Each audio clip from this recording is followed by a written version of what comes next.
Hi అండి. Welcome to my channel. నేను మీ మహేశ్వరి అండి.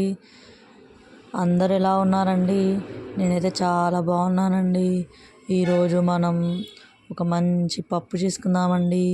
గుమగుమలాడే పండు మిర్చి కారం పప్పు అండి. అంటే నీటి మిరపకాయల కారం ఉంటుంది కదండి, ఆ కారంతో పప్పు చేసుకుందామండి. దీనికి కావాల్సిన పదార్థాలు: కందిపప్పు పావు కేజీ, పండుమిరపకాయ పచ్చడి ఒక 3 టేబుల్ స్పూన్స్, సాల్ట్, ఆయిల్, ఆవాలు, జీలకర్ర, మెంతులు,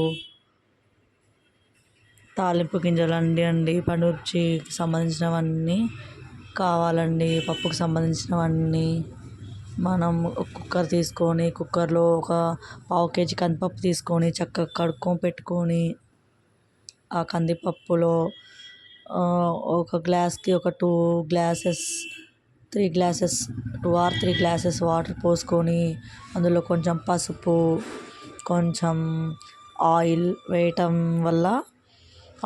వల్ల పప్పు పొంగదండి, చక్కగా తొందరగా ఉడికిద్దండి.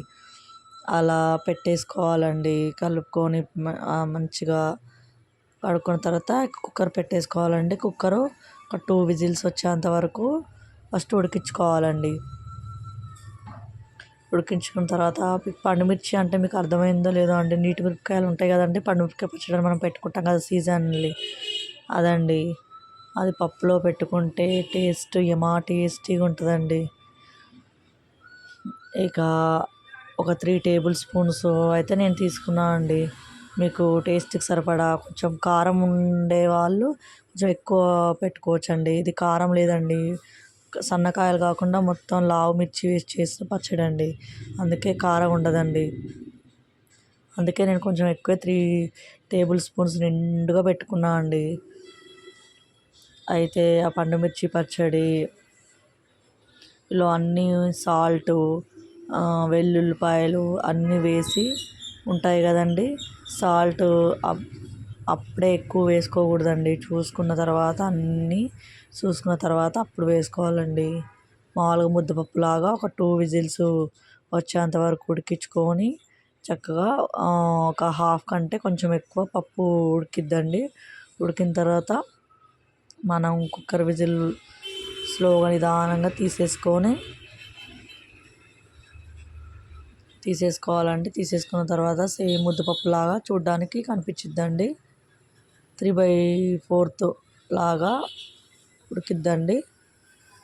అలా ఉడికిద్ది ఆల్రెడీ అదంతా పండుమిర్చి పచ్చడి ఆల్రెడీ ఉడికింది ఉంటుంది కాబట్టి దానికి స్పెషల్గా మనం ఎక్కువ ఫస్టే వాటర్లో వేసి ఒకేసారి పెట్టేసామనుకోండి, టేస్ట్ అంతా బాగోదండి, వాటర్లో కలిసిపోయినట్టుగా ఉంటుంది. అదే హాఫ్ ఉడికిన తర్వాత మనం ఆ పండుమిర్చి పచ్చడి అనేది పెట్టుకున్నాం అనుకోండి, చూడండి వీడియోలో చూపించిన విధంగా స్టవ్ పైన పెట్టేసుకొని అలా 3 వంతులు ఉడికిందండి. ఇంకొక వంతు ఉడికితే సరిపోద్ది పప్పు. అందులో ఒక 2 టేబుల్ స్పూన్స్ నేను పెట్టానండి. అది కరెక్ట్గా సరిపోద్దో లేదో చూసుకొని మీరు మళ్ళీ మీకు సరిపోదు అనిపించుకుంటే ఇంకో కొంచెం పెట్టుకోండి. నేను కరెక్ట్గా చూసేసి నాకు ఇంకా కొంచెం పట్టిద్దని అనిపించిందండి, అందుకని ఇంకొక స్పూన్ కూడా వేసానండి. ఫస్ట్ చూసుకోవాలి సరిపోద్దా లేదా అని చెప్పని. సాల్ట్ అన్నీ ఉంటాయి కాబట్టి, జీలకర్ర పొడి, వెల్లుల్లిపాయలు అన్నీ మనం వేసి స్టార్టింగ్ చేసుకుంటాం కాబట్టి చాలా టేస్టీగా ఉంటుందండి. చూడండి నేను ఇంకొక స్పూన్ కూడా వేస్తున్నానండి. నేను ఎందుకంటే ఇంచుమించుగా పావు కేజీ పప్పు తీసుకున్నానండి. ఇది కారం అసలు లేదండి, అందుకని నేను కొంచెం ఎక్కువే పెట్టుకున్నానండి. కారం ఉండేవాళ్ళు కొంచెం తక్కువ పెట్టుకోండి, ఎందుకంటే సన్నవి లావు కలిపి పెట్టుకుంటారు కదండి కొంతమంది పండుమిర్చి పచ్చడి. మేము మొత్తం లావువే పెట్టుకున్నామండి, కారం ఉండకుండా ఉండిద్దని చెప్పని. ఇక అలా పెట్టేసుకొని చక్కగా కలుపుకోవాలండి. మంచిగా చక్కగా కలిసే వరకు చక్కగా కలుపుకోవాలండి. ఏముంది పప్పే కదా, అన్ని పప్పులాగా కాదా అని చెప్పని అనుకోకండి, చాలా టేస్టీగా ఉంటుందండి పప్పు. ఒక్కసారి మీరు చేసుకొని తిన్నారంటే టేస్ట్ అదిరిపోద్దండి. వేడి వేడి అన్నంలో నెయ్యి వేసుకొని, పప్పు వేసుకొని, నెయ్యి వేసుకొని తింటే సూపర్ ఉంటుందండి. నేను మళ్ళీ ఒక గ్లాస్ వాటర్ పోసానండి, సరిపోవని చెప్పని అనిపించి. పప్పు మంచిగా ఉడికితే బాగుంటుంది కదండి. 1 గ్లాస్ వాటర్ పోసేసి మీరు మీకు సరిపడినంత చూసుకొని పోసుకోండి. ఇక ఇప్పుడు ఎక్కువ టైం అవసరం లేదండి, ఒక 1 విజిల్ అలా వచ్చేంతసేపు ఉంచితే సరిపోద్దండి, చక్కగా ఉడికిపోద్ది. అలా ఉడికాక ఇక తాలింపు వేసేసుకుంటే సూపర్ ఉంటుందండి. గుమగుమలాడే పండుమిర్చి పచ్చడి రెడీ అయిపోద్దండి. నేను పక్కన రైస్ కూడా వండుతున్నానండి. వీడియో మార్నింగ్ స్టార్ట్ చేశాను, బాబు స్కూల్కి వెళ్ళాలని చెప్పని, అందుకే పక్కన రైస్ కూడా అవుతుందండి. చక్కగా ఉడికిపోయిందండి పప్పు. అదిగోండి చక్కగా ఉడికిపోయింది చూడండి, ఎంత బాగుందో, చూస్తుంటేనే తినాలనిపిస్తుందండి. అలా వేసేసానండి, పక్కన పెట్టేసుకొని ఇక కుక్కర్ని పక్కన పెట్టేసుకొని తాలింపు పెట్టేసుకోవడమే అండి. ఒక గిన్నె తీసుకొని తాలింపుకి ఏమేమి అవసరం అంటే ఎండుమిరపకాయలు, 4 వెల్లుల్లి రెబ్బలు, ఆవాలు, జీలకర్ర, మినప్పప్పు, కరివేపాకు, ఇవన్నీ మనకు తాలింపుకు ఉపయోగపడతాయండి. సాల్ట్ ఏమైనా తక్కువ అయితే కొంచెం సాల్ట్ వేసుకోవాలండి, చూసి వేసుకోండి. ఆల్రెడీ అందులో ఉంటుంది కదా, అయినా ఒక 2 స్పూన్స్ అయితే కంపల్సరీ పట్టిద్దండి. ఒక 2 స్పూన్స్ వేస్తే సరిపోద్ది సాల్ట్. ఎక్కడ వేడిగా ఉంది, ఇంత తాలింపుకి అన్నీ నేను రెడీ చేసుకుంటున్నానండి.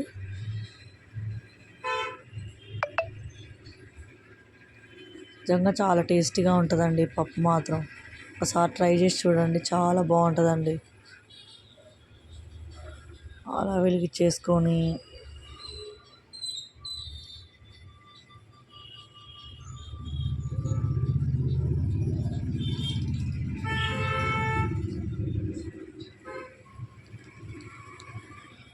అసలు నా ఛానల్ చూడండి ఒకసారి, నా వీడియోస్ చూస్తే నేను ఎలా వంట చేస్తున్నాను అనేది అర్థమైద్దండి. నా ఛానల్ని సబ్స్క్రైబ్ చేయండి, లైక్ చేయండి, షేర్ చేయండి. మీ సపోర్ట్ నాకు కావాలండి, ప్లీజ్ అండి, సపోర్ట్ మీ అండి. వెల్లుల్లిపాయలు కూడా తీసుకున్నానండి.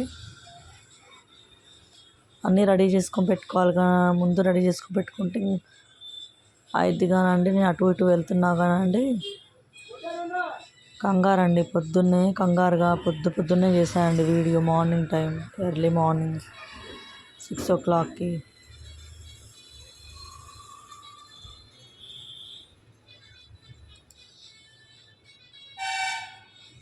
అలా చక్కగా పెట్టుకున్న తర్వాత ఆయిల్ పోసుకొని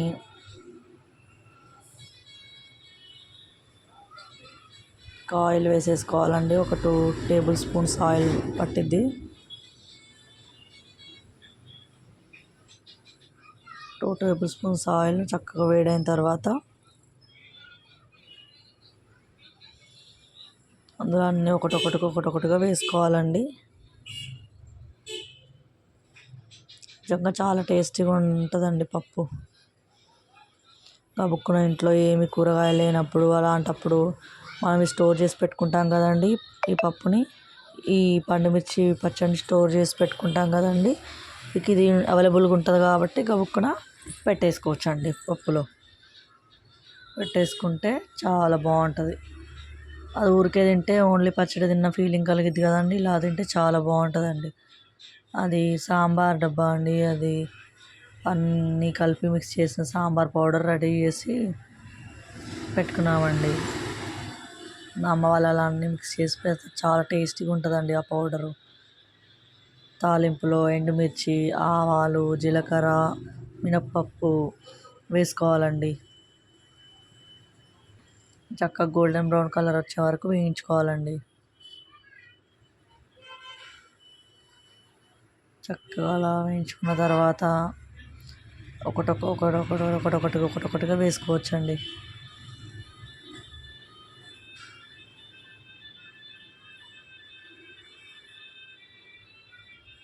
ఒకేసారి హైలో పెడితే మాడిపోద్దండి, అందుకని సిమ్లో పెట్టి వేయించుకుంటున్నానండి. సిమ్ కానీ మీడియం ఫ్లేమ్ కానీ మెయింటైన్ చేయాలి. వెల్లుల్లి రెబ్బలు వేసుకున్నా చూడండి. చక్కగా వేగిన తర్వాత కరివేపాకు ఉంటే కొత్తిమీర కూడా వేసుకోవచ్చండి. నేను ప్రజెంట్ అప్పుడు లేదు కొత్తిమీర, అందుకే వేయలేదండి. కొత్తిమీర వేసుకున్నా కూడా చాలా బాగుంటుందండి. కరివేపాకు వేసేసి చక్కగా వేగిన తర్వాత సాంబార్ పౌడర్ వేసుకోవాలండి. 1 స్పూన్ సాంబార్ పౌడర్,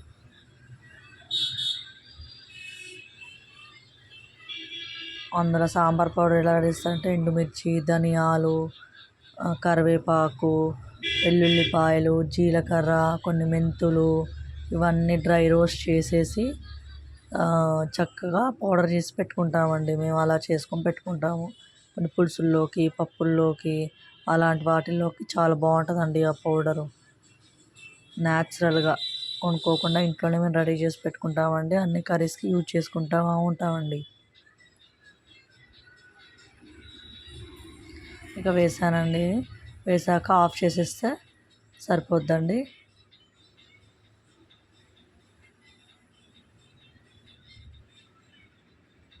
ఇక అంతేనండి. తర్వాత పప్పు ఉడికిందండి, చక్కగా ఉడికిపోయిన తర్వాత ఈ పప్పుని తాలింపు వేసిన గిన్నెలో వేసేసుకోవాలండి.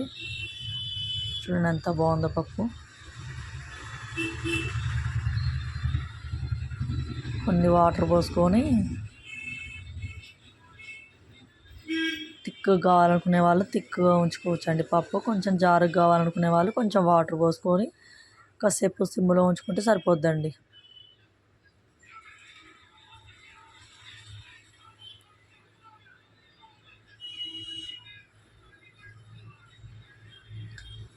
ఇలా చికాకు ఉందని అనుకోకండి. నేను స్టార్టింగ్ తీస్తున్నా కదండి వీడియోస్, మళ్ళీ అంత కంఫర్ట్గా కూడా లేకుండా తీస్తున్నానండి. నేను ఐడియా లేదు, ఫస్ట్ టైం తీస్తున్నా కదండి, అందుకని అలా తీస్తున్నా. అడ్జస్ట్ చేసుకోండి ఏమైనా మిస్టేక్స్ ఉంటే.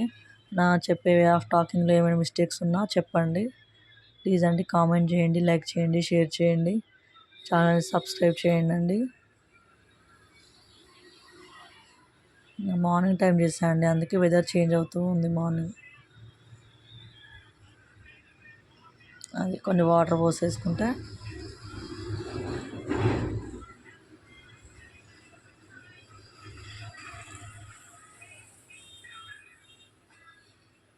అది నాకు కొంచెం సాల్ట్ సరిపోలేదు అనిపించిందండి, అందుకని 2 స్పూన్స్ సాల్ట్ వేసానండి. అసలు వేయలేదు కదండి మనం, అందుకే సరిపోలేదు. ఇప్పుడు 2 స్పూన్స్ వేస్తే సరిపోద్దండి.